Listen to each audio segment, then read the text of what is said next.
Hi, my name is Naiara Pérez. I'm a researcher at Vicomtech, and I'm going to present the participation of the Vicomtech team in Cantemist on behalf of my colleagues Aitor and Monse. Our team has participated in all the tracks. We have submitted 5 ensemble systems of deep neural networks that use Beto and/or Cybert. ICD03 codes have a very specific structure as depicted in the figure. So we decided to divide the classification problem into 4 subproblems. First, the BIO tag to mark the boundaries of the tumor morphology mentions. Second, the first 3 digits of the codes. Third, the 4th digit of the codes. And finally, the remaining positions of the codes. The numbers between parentheses indicate the number of output variables for each classifier. So for instance, given the mentioned carcinoma mucoepidermoide, coded as 8430/3, the training input to our systems would be represented as in the table in the lower right corner. One of the architectures we used consists of a BERT encoder, Beto or Cybert, followed by a dropout layer and the 4 classifiers, each consisting of a linear transformation plus softmax. Beto and Cybert could be said to be complementary in this task. One is an expert of the open domain Spanish language and the other of the health domain English. So we tried several ways of combining both in a single network.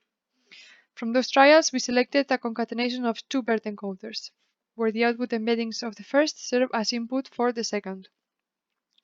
I will henceforth refer to this approach as the 2 experts approach. In either case, the output of the network is 4 predictions per token, which must be interpreted to obtain a span-based representation as expected in the task. To that end, in very few words, we first build a well-formed code for each token, then build the mentioned spans from the predicted BIO tags, and finally assign a code to the span from the tokens that compose it. In this example, we know from the BIO tags predicted that sarcoma de Ewing is a mention, and we assign to this mention the code 9260/3. This way, we obtain the output for the tracks NER and NORM. For coding, we simply extract the set of predicted codes per document and rank them by the probability given by the classifiers. During the early experimentation phase, we noticed that our systems obtain different results from one development set to another. In order to leverage all the data available, we split the training set into 2, obtaining as a result 4 splits similar in size. Then, for each architecture, Beto, Cybert, and the 2 experts, we trained 3 different versions with all the data, leaving out one of the 4 splits as development set each time. Next, we made voting ensembles for each group of 3 systems, obtaining what we called S1, S2, and S3.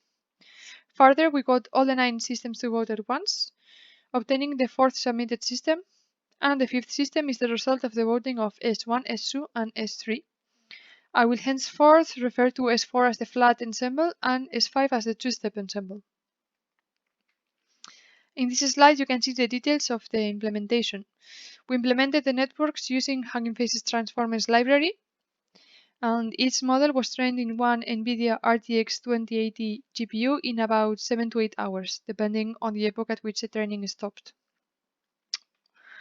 As for the results, overall there aren't big differences between systems. Beto and Cybert obtain very similar results. The 2 experts approach is slightly worse, particularly for norm. The 2 big ensembles managed to improve the results of the smaller ensembles, with the 2-step ensemble outperforming the rest of the systems in all the tasks.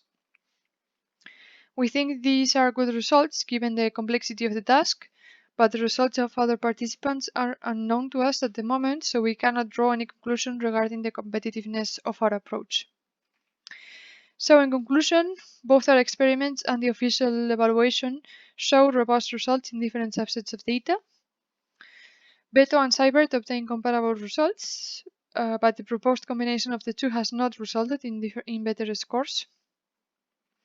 While the big ensembles show performance gains, it is questionable whether an ensemble of 9 BERT systems would be viable in a real-world scenario. And finally, the models described could probably benefit from a mechanism to inject ICD03 code semantics in order to enhance their capability to match codes that have not been seen in the training data.